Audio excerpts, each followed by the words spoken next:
Hello everyone, welcome back to Prep Course sessions on preparation for verbal ability for BBA and BBS entrance. Today we're covering an important part of sentence correction, which is modifiers. This is the most common way they're going to be used to elongate sentences to confuse you. And the sooner you see through it, the sooner you understand how it works, you'll understand how to simplify and shorten sentences and get to the core problem in the sentence. Let's go.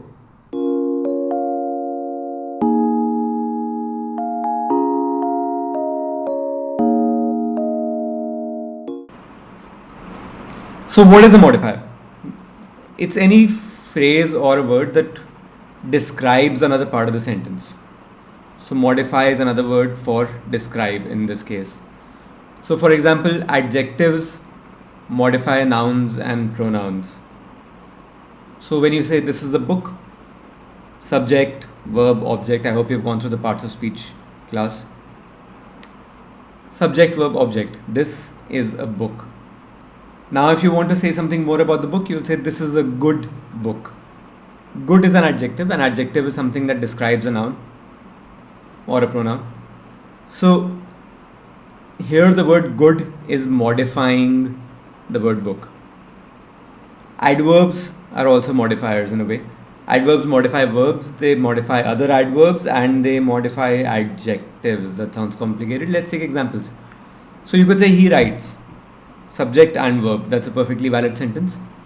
How does he write? He writes well. The word well here is describing the act of writing. It's an adverb that is modifying the verb writes. So let's say you now know he writes well. How well does he write? So how well, not how does he write, how well does he write? You're asking for more information now on the adverb itself. So if you say he writes really well, you're providing more information about the adverb. So an adverb can actually modify another adverb. And this is a chain, right? He writes really, really well. He writes really, really, really well. Just keep going. And of course, you can change the word. He writes really fantastically, brilliantly well.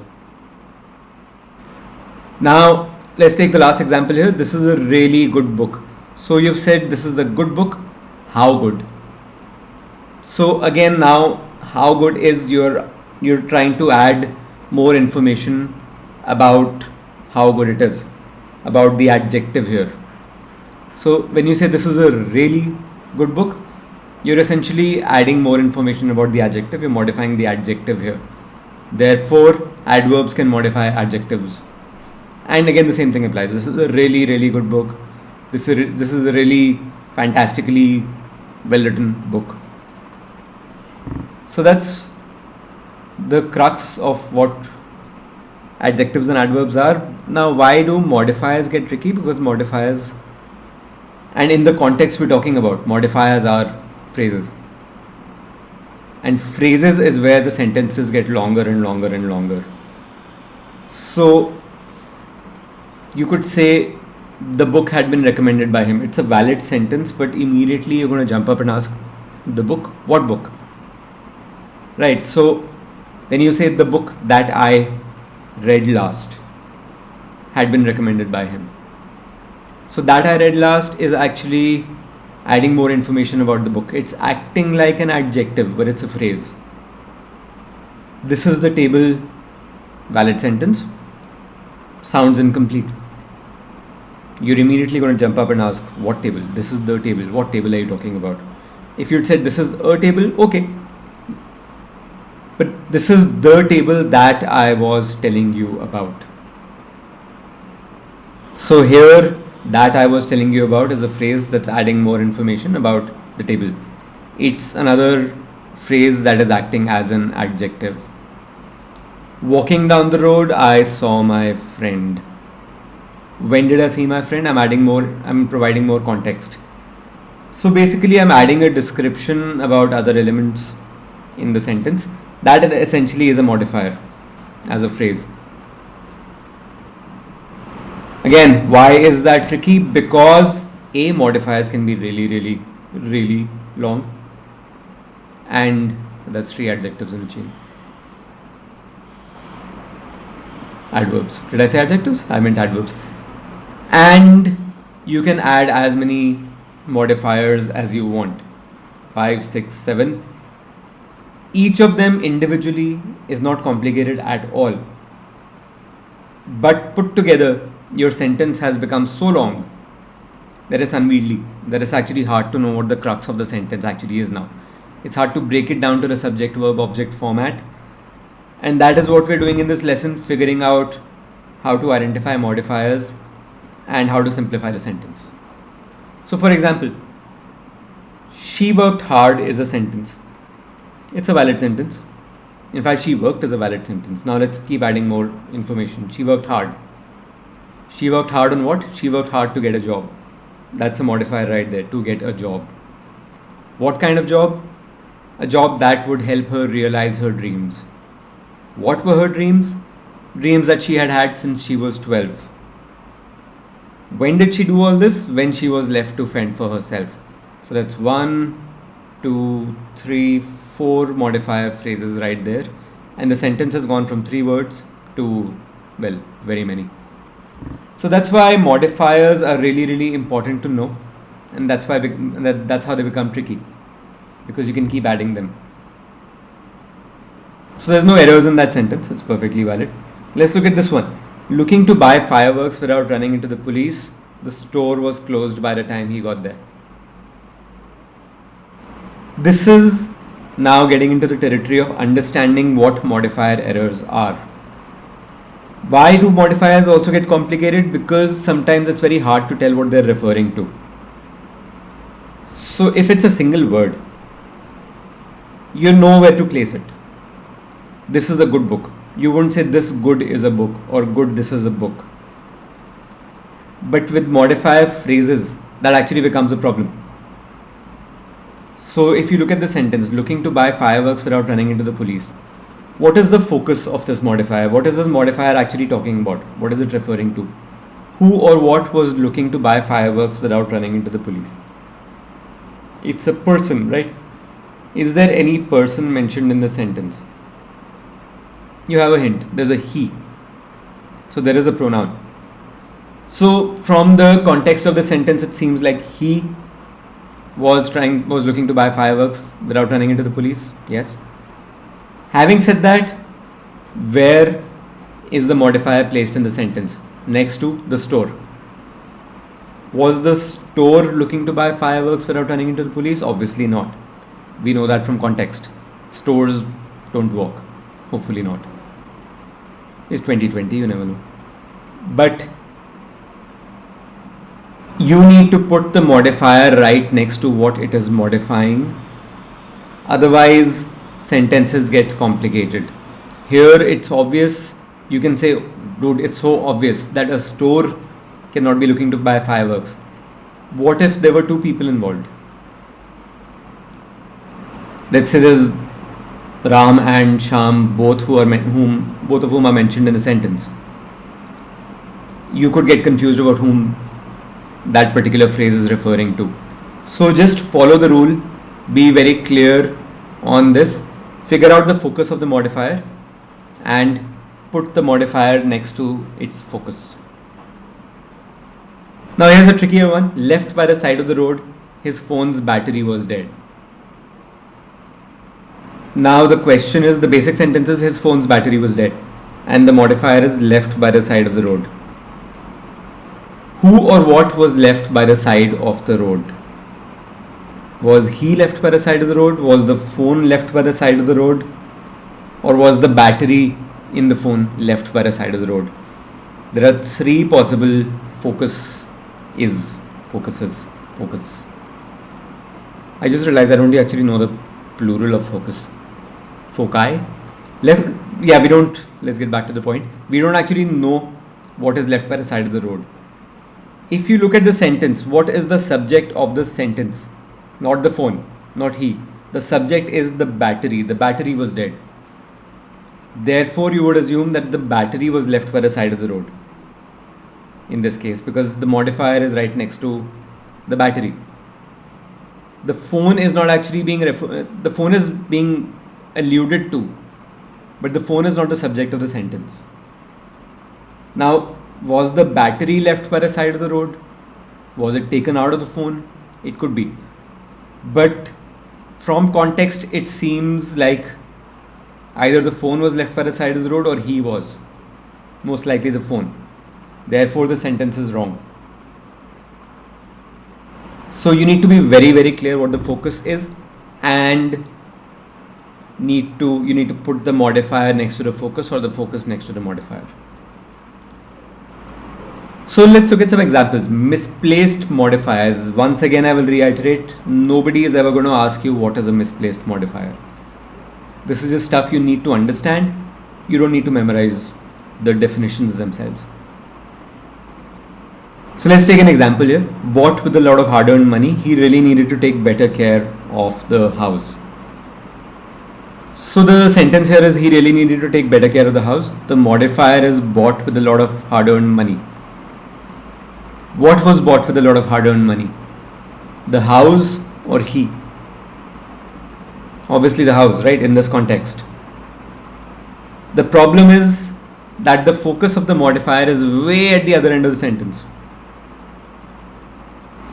So you need to fix this. How?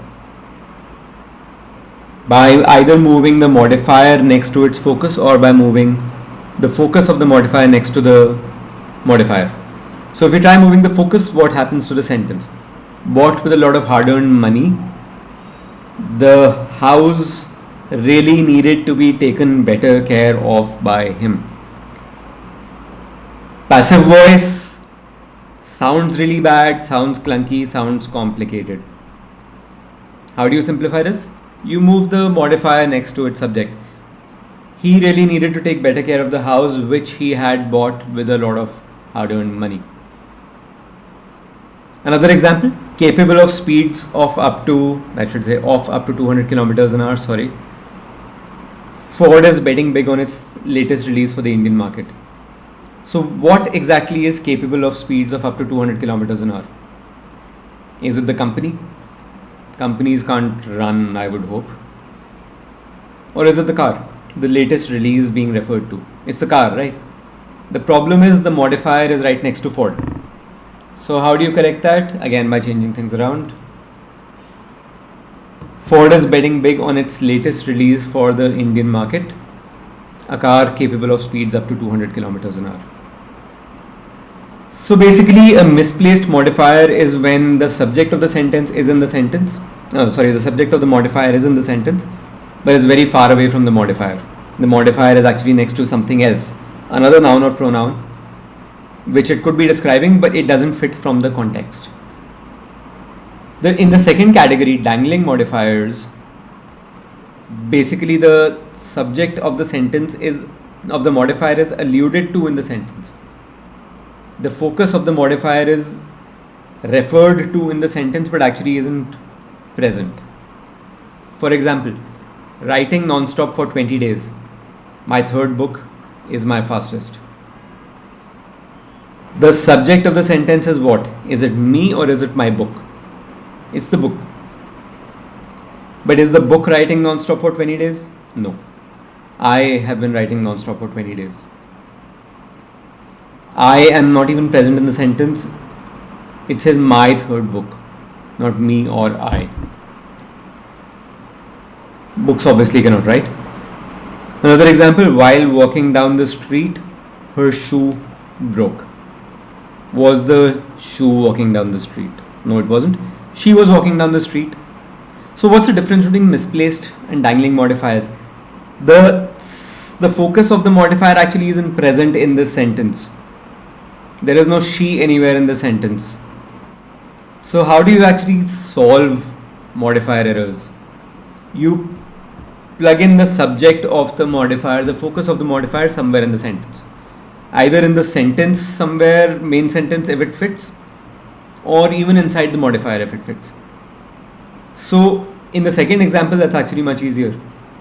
While she was walking down the street, her shoe broke.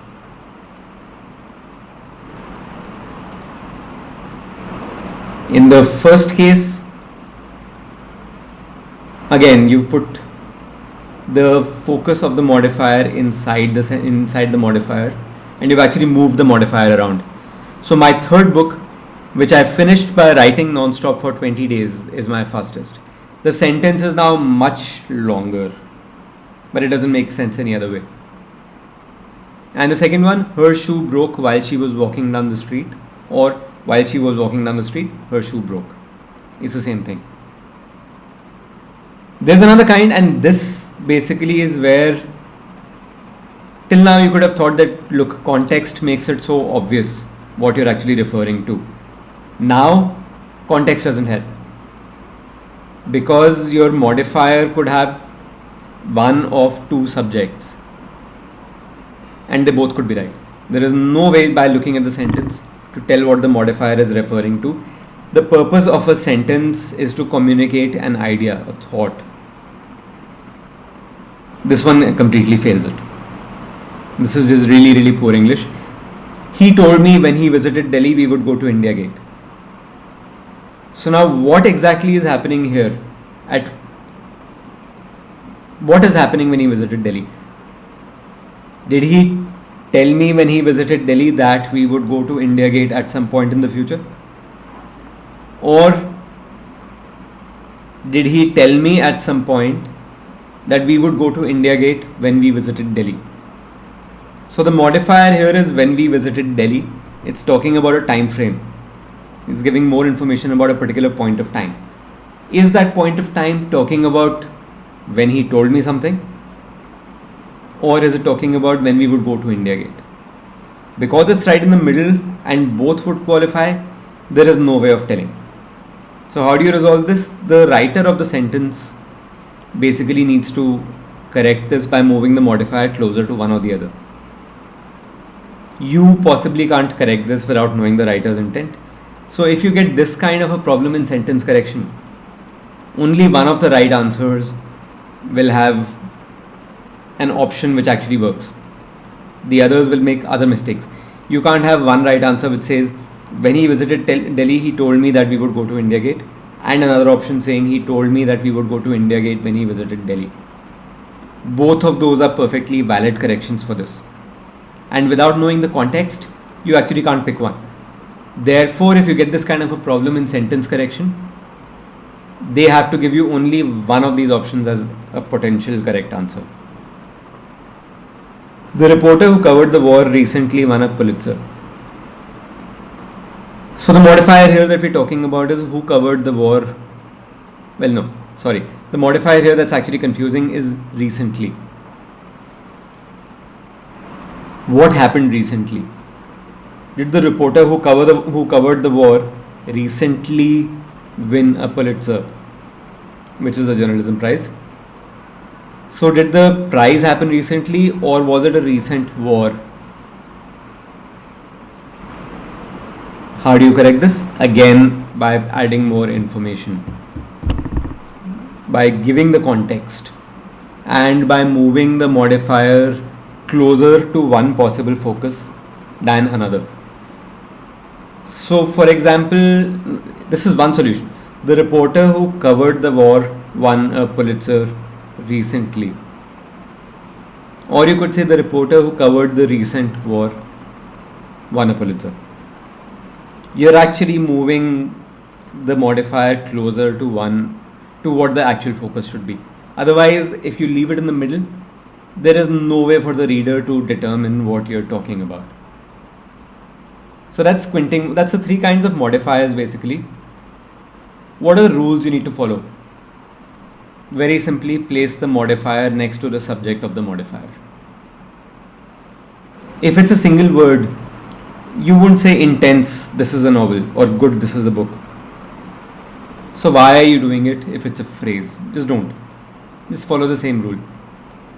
So another example, enraged at the loss of its habitat, the poacher was attacked by the bear.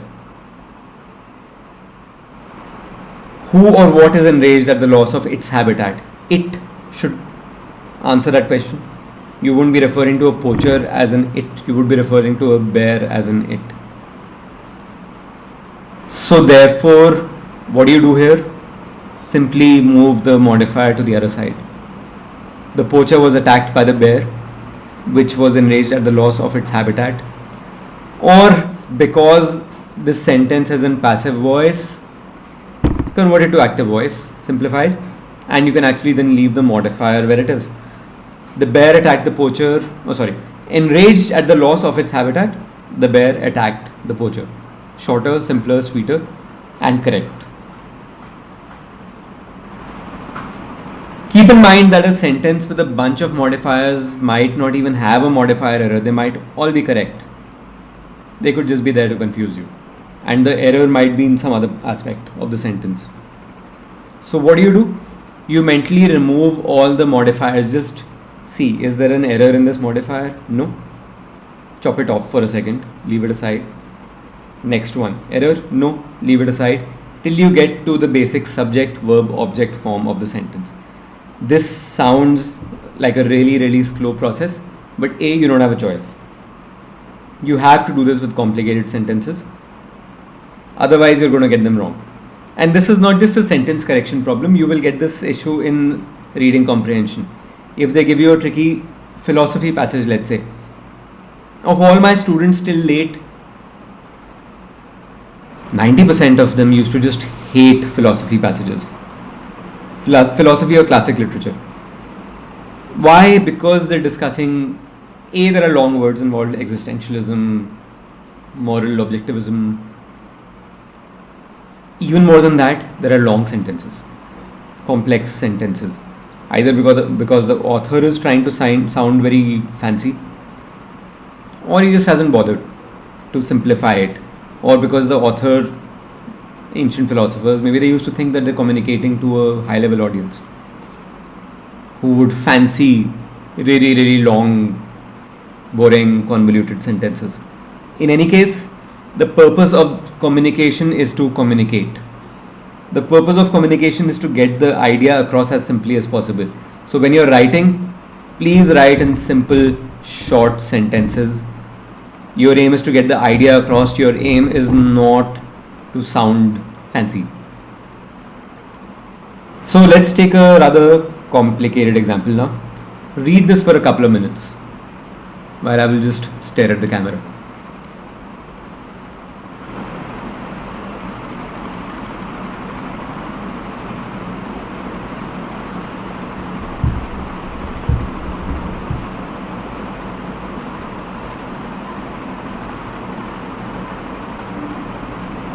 Let's read it aloud once together. In a rapidly warming world, the disappearance of conditions favoring the continued existence of large icebergs, once thought to be unbreakable monoliths, forming an inalienable part of the Arctic ecosystem, seems gone for good. That's a long one. How do you simplify this? Have you noticed that it's full of modifiers?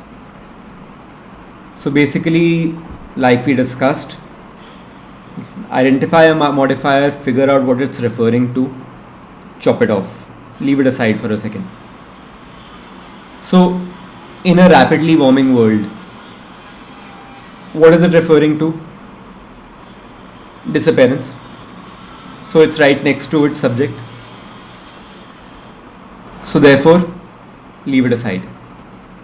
Let's move on. The disappearance of conditions favoring the continued existence of large icebergs. Find a modifier here? Yes. Favoring the continued existence of large icebergs. What is favoring the continued existence? These conditions or the disappearance, whatever. If it's conditions, then the modifier is right next to its subject. Leave it aside for a second. Now, once thought to be unbreakable monoliths. What was once thought to be unbreakable monoliths? Large icebergs, obviously not conditions. Therefore, it is right next to its subject. Leave it aside. Forming an inalienable part of the Arctic ecosystem. What is this referring to? Either monoliths or icebergs. Now, this is a tricky one. Why? Because the icebergs were thought to be unbreakable monoliths, and the icebergs were forming an inalienable part of the Arctic ecosystem. So they're both referring to icebergs. You have two modifiers here, both referring to icebergs. One is once thought to be unbreakable monoliths, one is forming an inalienable part of the Arctic ecosystem. So this is one problem we need to solve in the modifiers, but for now we need to check that there are no other problems in the sentence. This is very, very important. In a long and complex sentence, if you find one error, don't just stop there.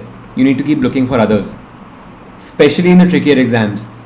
CLAT, definitely they're testing your English from a communications perspective. They're going to give you complex examples. Even if you don't get sentence correction, your passages might be tricky. In GMAT, as you progress, GMAT is an adaptive exam. What does that mean? It means the better you're doing, the trickier and tougher the questions get. So, as you keep moving up the scale in the first few questions, the questions you get down the line are going to be very, very tricky. They won't be just having one problem. A lot of them will have 2 or 3 mistakes. So let's leave it aside for now and remove this modifier also. We'll come back to this. And we're left with the disappearance of conditions seems gone for good. We've removed all the modifiers now. And do you see a problem in this sentence now? The disappearance of conditions seems gone for good. Does that make sense? No. There's a double negative here. Either you should say the disappearance of conditions is here to stay, is now permanent, or the conditions seem gone for good. So, how do you correct this? In either of these ways. So, your answer options will either have the disappearance of conditions is now permanent, or seems permanent, or the conditions seem gone for good. You'll have to notice another word changing here. If we remove disappearance and we're just left with conditions, then seems has to change to seem because conditions is plural. And look at how far the subject is from the attached verb. Between conditions and seems, there are 1, 2, 3, 4, 5, 6, 7, 8, 9, 10, 11, 12, 13, 14, 15, 16. There are 20 words in the middle. This is how they confuse you by adding modifiers. This is why this lesson is actually so important. So now we come back. So we've found this problem. We've solved it. Now we come back to the earlier problem we had. There are two modifiers talking about icebergs. Once thought to be unbreakable monoliths and forming an inalienable part of the Arctic ecosystem. How do we solve this problem? If we move the second modifier up, the first one goes down. So both modifiers need to refer to icebergs. So what do? Just add that word again.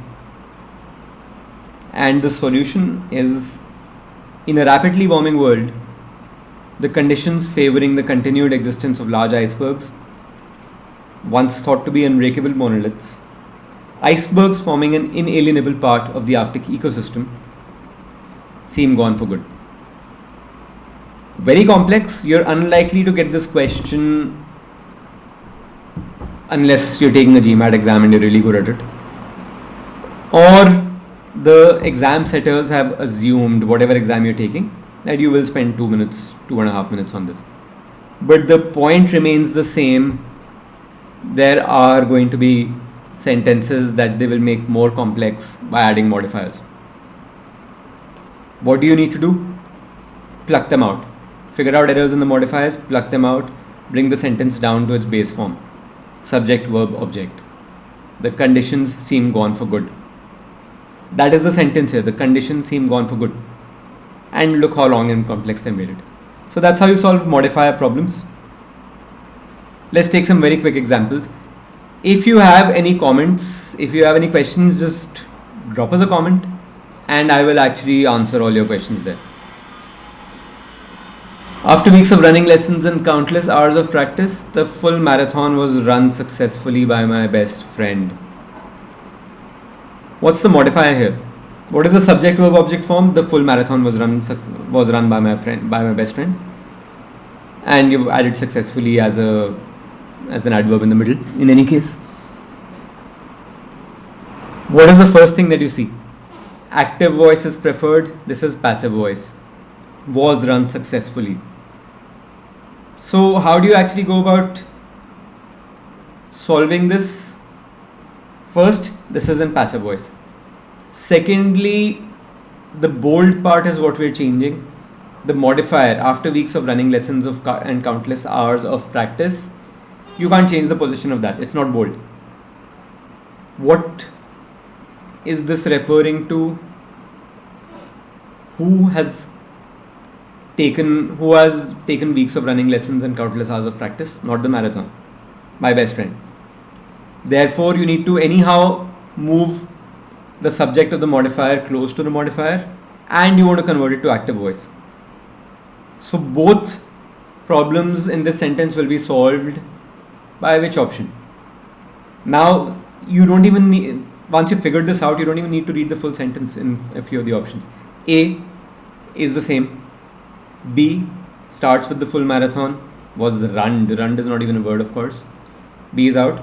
C starts with the full marathon. It doesn't solve either problem. D, my best friend ran the full marathon in a success. You don't say in a success, you say successfully. E, my best friend ran the full marathon successfully. E is perfect. E is the right answer. Castling, a defensive chess maneuver and the only one in which two pieces are moved in the same turn. You've read this much of the sentence, you know which is the modifier already. A defensive chess maneuver, blah blah blah blah blah, is a modifier describing castling. And only the last word, turn onwards, is in bold. That's what you're going to change. Are so named. Stop here. Remove the modifier. Castling are so named. See a problem? Castling is singular. So what have you eliminated? A, B and E are already gone. B for another reason, because there's a semicolon there. It doesn't fit. We'll discuss punctuation in another class.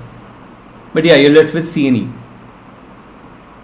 C says is named that way because of the safety that is afforded to the king because of the move. Is named that way. Why? E says turn is so named because of the safety afforded to the king through the move. E is the right answer. Planning my winter vacation. There you have it, it's a modifier. A few hotels had decent rates for the week in February. I've got off. Problem? Are the hotels planning your winter vacation, my winter vacation? No, I am. Right. So how do you solve this problem? You can't move the modifier to another part of the sentence because only the modifier is in bold. So therefore you can't put I after the modifier, or can you? There are options there. Let's see. Planning my, so A is the same. It leaves the modifier next to the hotels, which is wrong. B says while planning my winter vacation, a few hotels had, stop reading here, it's the same problem. The hotels are not planning my winter vacation. Since I am planning my winter vacation, I found since. Did I find that the hotels had decent rates because I'm planning my vacation? No. C is wrong. Since doesn't fit here. Planning my winter vacation, I find. Okay, that's a new one. Let's carry on. I find a few hotels had decent rates. This now has 10 errors. So D is wrong. While planning my winter vacation, I found that a few hotels had decent rates. So what have we done here? We've just added the subject of the modifier next to it before the rest of the sentence. So E is the right answer. One last example. Astrophysicists, having studied planetary movements for the past few decades, now able to predict the movement of asteroids and meteors with reasonable accuracy. So what's the modifier here? Having studied blah blah blah till decades. Chop it off for a second. So actually first notice that is the modifier next to its focus. Who has studied planetary movements? The astrophysicists. So perfect, the focus of the modifier is right next to it. Now remove the modifier and let's look at the rest of the sentence to simplify it. Astrophysicists now able to predict. See a problem? There's no verb. It should be are or were. So first one is gone. B, astrophysicists, blah blah blah, no need to read the modifier. You need to save time. Astrophysicists and now able. No, still no verb. Astrophysicists are now able. Perfect. Let's also still go through D. Astrophysicists and are now able. No. C is the right answer. Astrophysicists are now able to predict the movement of asteroids, blah blah blah. And there's a modifier in between. So that's how you solve modifier problems. And it's gone blank, so let's stay here. This is basically the crux of modifiers.